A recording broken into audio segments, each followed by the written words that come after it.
Good morning, everybody, or afternoon, as the case may be. It is noontime here in sunny Arizona. It's been kind of chilly, but we're doing well.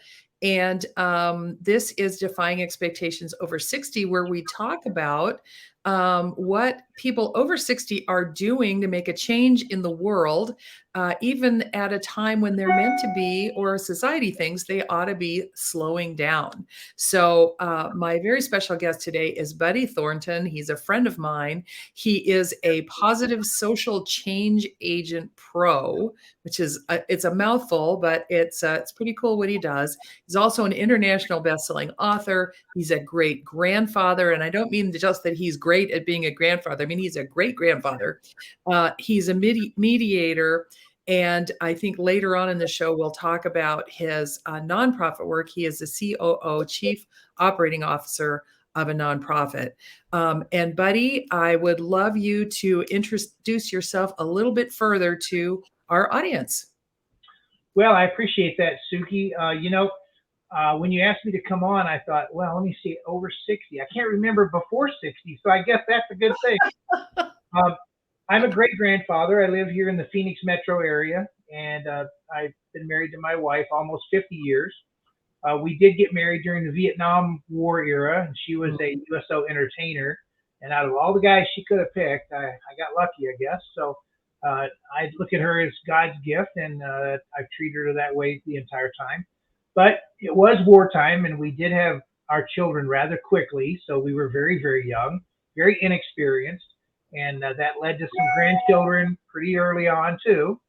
And then as nature takes hold, wow, we've got great grandkids now. So, and just that watershed of a couple of years ago, getting a 5-generation picture with my dad was a culmination of what I consider my body of work through my lifetime. So, yeah, that's me in a nutshell.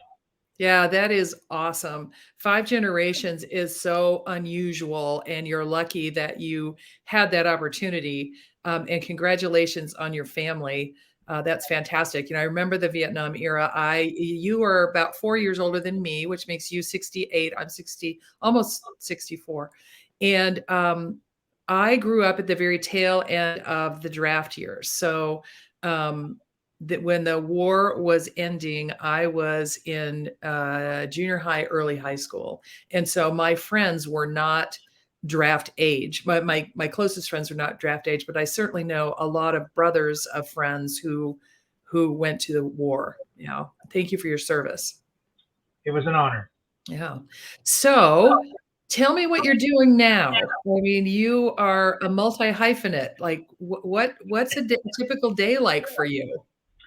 Well, I get up fairly early in the morning because I have clients on the East Coast that I talk to early, and I don't want to wake my wife up. So I'm on the road, and I'm working with people here locally with my logistics work while I'm handling clients on the phone in Texas and on the East Coast, North Carolina, New York, Boston, you name it. And I pretty much spend my mornings taking care of what I like to call my lower revenue streams. And then I spend the rest of my day either doing research or writing my Slippery Slope series of books. The first 4 are all international bestsellers. They're available on Amazon. Fantastic. And I just believe that when you reach our age, if you don't have multiple revenue streams or you aren't already fairly well set for retirement, that you owe it to the next generation not to become a burden on them. So either you're going to be where you need to be, or you need to keep striving to be where you need to be, because you don't want them to say, wow, why didn't you take care of yourself? So that's kind of me in a nutshell. Yeah, awesome. So when you talk about clients, what kind of clients? Well, I do editorial enhancing and ghostwriting for people. I've got one client in New Jersey, the New York area, that is writing her anthology book about her life and her siblings. I've got another client in Texas who is writing her book, and I also have business clients, people who rely on me to give them consulting in various areas. Usually, it's conflict mitigation or how to proactively set up their business so they can prevent conflict in the future. Yeah, And of course, in my writing, I do editing. I do straight editing. So, I can do that for people too. So straight editing, so people hand you a book and you have at it. Absolutely. Awesome. I was gifted. My mother wanted me to really be good in school, so she started me very young, reading very quickly. So I Mhm. read about 1,300 words a minute. Wow. So when you can consume and have comprehension at a fairly high level, you have a leg up on other people. That's not saying that it's going to benefit you if you don't use it right. But in my case, what I do is it gives me a chance to go through material fairly quickly, pick out concepts and keywords so I can research, and then I can circle back and help people enhance their work. And it makes the book so more readable, and it also allows them to pick up some things they may not have think of. Right. Uh, and the other thing, what it does is it allows me to consume enough material to where I can continue to broaden my education even at my age. Yes, wow. So you're pretty much nonstop. First of all, my question is, can you teach people how to read at 1,300 words a minute? Because we were talking before the show started, I've got about a 2-foot high stack of books that I want to make time for. Yours among them, of course. Well, the first thing that you have to do when you learn to read is you have to understand that it is it's part in my case it's part of learning how to do effective research. I'll read a book. What I'll do is I'll skim through it fairly quickly, and that's Mhm. way faster than 1,300 words a minute. Sure. But what I'm looking for is I'm looking for areas that I'm very familiar with and areas that I might need to get bogged down in. And then I will go through the material a second time, and that's where I'm already a little bit familiar with the material. Your brain, being a neurological machine, allows you to pick up on familiar streams, and then you Yes. can bind them together. So what you're actually doing is you're reading either multiple sentences or a paragraph at a time. But you're just able to do that. I started with a program called the SRA reading program back when I was in second grade. Oh It's no gosh. longer available, obviously, because now we're in the digital age. Yes. But what you did was you read one side of a piece of paper and then you flipped it over and answered the questions on the back side, and you didn't get to advance until you could answer 100% of the questions properly. And I was able to go from the low area, which was in the purple, all the way up to platinum, which was at the 1,300 words a minute. And Wow. when I did that over a 2-year period. So what I did was I had the gift from my mother of training my brain when I was very young to Mhm. be able to encapsulate data at a rapid rate. Yeah. And what I try to compare it to in today's world is OCR technology, Oh where yeah. you use OCR to capture documents and then pull keywords out of those documents. Well, that's what SRE was, but it was on a biological level, not on a digital level. Interesting. Yeah, OCR being optical character recognition. Yeah. Yeah, Exactly. very familiar with that, having spent 35 years in the technology field. So, yeah, I started reading early, really early too. I was an avid nonstop reader by the time I was in 3rd grade. Like, I just went through books like nobody's business, and I loved it, and I still love it. I still love to read. I read a lot of nonfiction. I read, a lot of nonfiction, a lot of history, um, and a lot of fiction too, which I love. So, tell me a little bit about what your one thing that I do wanna ask you about is your advanced degrees. So tell everybody sort of your time frame here for, you are technically Dr. Buddy Thornton. Tell us about that. Well, I got my bachelor's degree very young, right after I got out of the military. And I have to be really honest. I had with 4 children at home, very young, the lowest two being in diapers still for the majority of my college years. My grade point average was just barely nominal to get my bachelor's degree, like a 2.6 or something like that, Mhm. because I had to work full time and I had to take care of people. And I was like, well, that pretty much aces me out of doing much of anything else. But then I was really good at a sport. I became a professional bowler, as well as I always was an independent contractor. Always worked for myself as a consultant and as a in the logistics field, supply chain. Mhm. And so I was able to navigate most of my 30s and 40s without really even thinking, well, what's my plan for when I'm done, right? Mhm, mhm. Well, when I got toward the end of my career, I said, I need to do something with this. And I, like you say, being an avid reader, man, I knew I could get through material. I did my master's degree at Liberty University it's a 2-year program. I did it in 10 months. Mm. Thanks for that gift of being able to read. And then I pivoted immediately into the doctoral program at Grand Canyon University. My master's is in human services counseling and executive leadership, and my doctorate is in cross-cultural competency and conflict management with an emphasis on organizational leadership. Yes. So it, always, big like alphabet soup, right? Who cares about the alphabet soup? I care about helping people. I think the advanced degrees allowed me to hobnob with very, very intelligent people. But at the end of the day, you have to be able to speak and work at every level of society. And that's what took me to my nonprofit work, where I work with disadvantaged youth. And, it's just, you have to give back no matter who you are, no matter where you are. My pursuit of an education was to protect my family and make sure I could keep making money as I get into my golden years. Mhm. But my work with the nonprofit was the realization that I've always had a gift. I've always been in a good position throughout my entire adult life.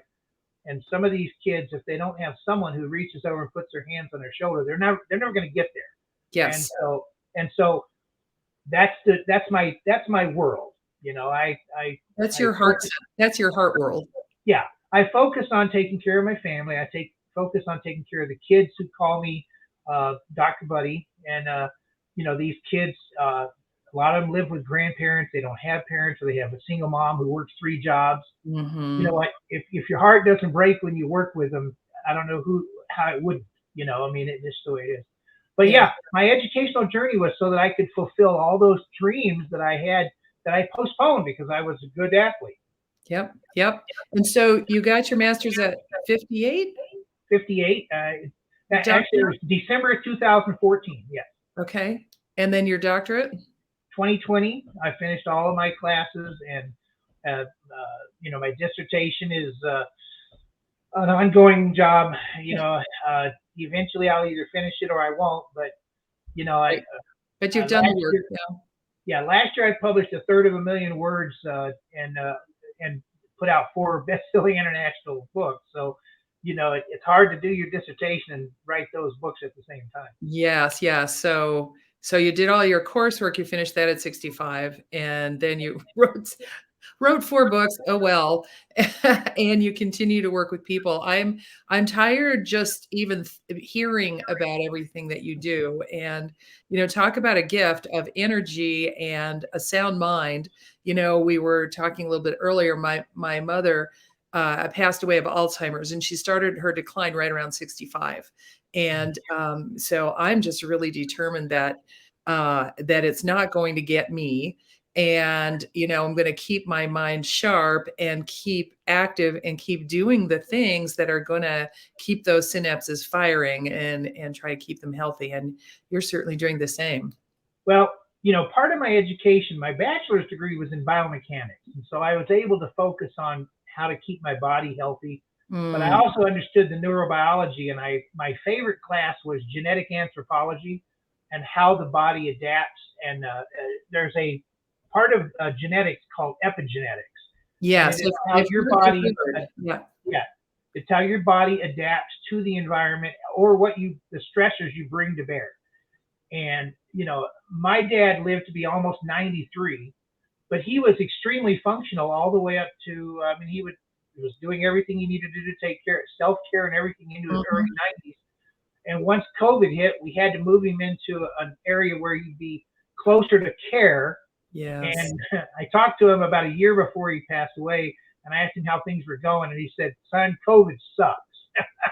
and and but his cognitive decline was so rapid over about a 9-month period. He went from being a fully functional 92-year-old to Mhm. in the grave, and that was because he lost the ability to feel that he was relevant, that he was important.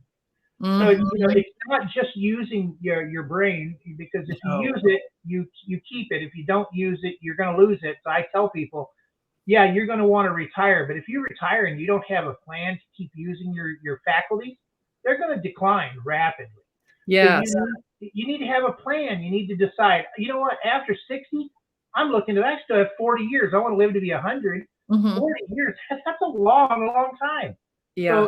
So, if I'm not actually writing or reading nonfiction, in my leisure time, I listen to fantasy fiction. I listen to other types of fiction books. I'll pick up a physical book and read it. And my wife will go, "Why are you doing that when you can listen to them or whatever?" And I'm like, because I'm engaging my brain with In a all different these way. different conduits, Yes, because yes. I want every part of my brain to be challenged, because I want it to be fresh. I want it to be ready to go. I know 50 and 60-year-olds who cannot compete on that level because they haven't got a game plan. They don't want Mhm. to be creative. They don't want to stress themselves, push themselves so that they maintain a level of independence that is remarkable. And yet Yes. I know, I'm sure you mentioned 80 and 90-year-olds who are still out there Yep. doing everything they want to do. One of my very close friends, her name is Sandy Roberts. She's 81 years old. She just took a teaching job, Oh and my gosh. and she's working with disadvantaged youth, but she's also a counselor, and she's been a worldwide suicide expert for over 30 years. Wow. And she goes on podcasts, she goes on interviews, she goes on television shows, and she told me, she said, we are going to be around when a lot of the people we're teaching right now can't even function. Yeah. And that's because we have a reason and we have a vision that keeps us relevant. And I'm so glad you brought that up because with my business, Courage Rises, I really specialize in helping people who are at women, especially at or nearing retirement age, to envision the rest of their lives, to retire and rewire. And I don't care if it's retiring from child rearing or from a long-term career. It's important not to rust out. And if you can envision something for yourself, whether it's like a business or just like you said, giving back, you might want to make it your vision to be really instrumental in affecting the lives of X number of children over your next 20 years. And, putting a plan together.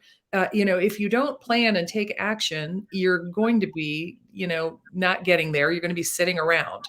And it's really important to have a plan and to move in a particular direction. The plan may change, but you're still engaging your brain, you're still engaging your body, you're still out there engaging with people, which is so important, especially as we age, is to stay social and meet people who are younger than you as well as older than you.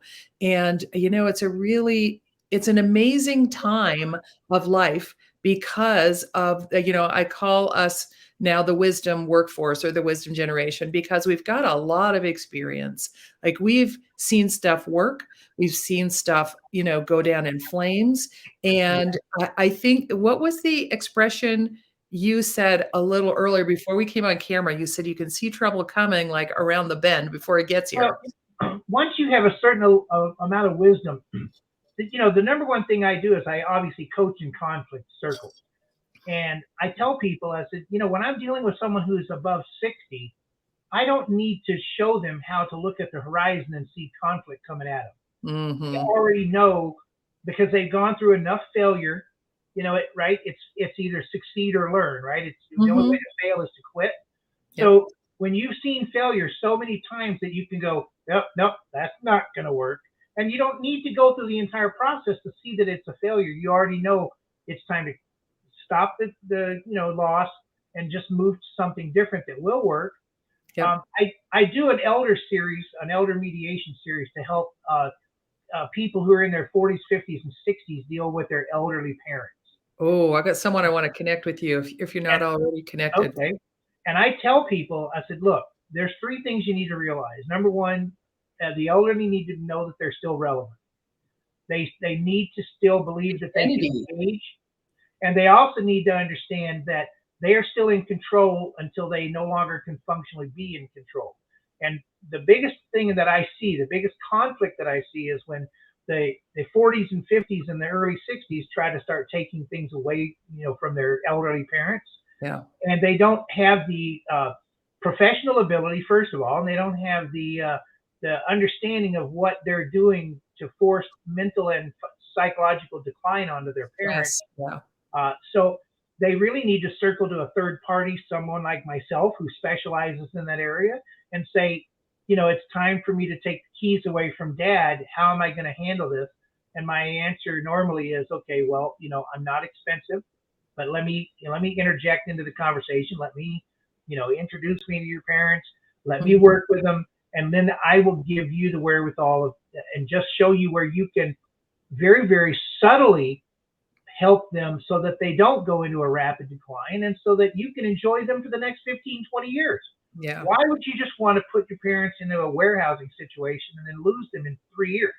Yeah. Because that's the average. That's what happens. They get warehouse and they're gone. Yeah. So, we're a gift to society, Suki. Oh, once Yeah. you hit 60, that's what you should see yourself as. And you should tell people who don't believe that, challenge me. Ask me any question you want to ask me. Don't ask me a question about your digital world. Ask me a question that's relevant to everybody. Yes. You know, Relationships, work, yes, aging, yeah. exactly.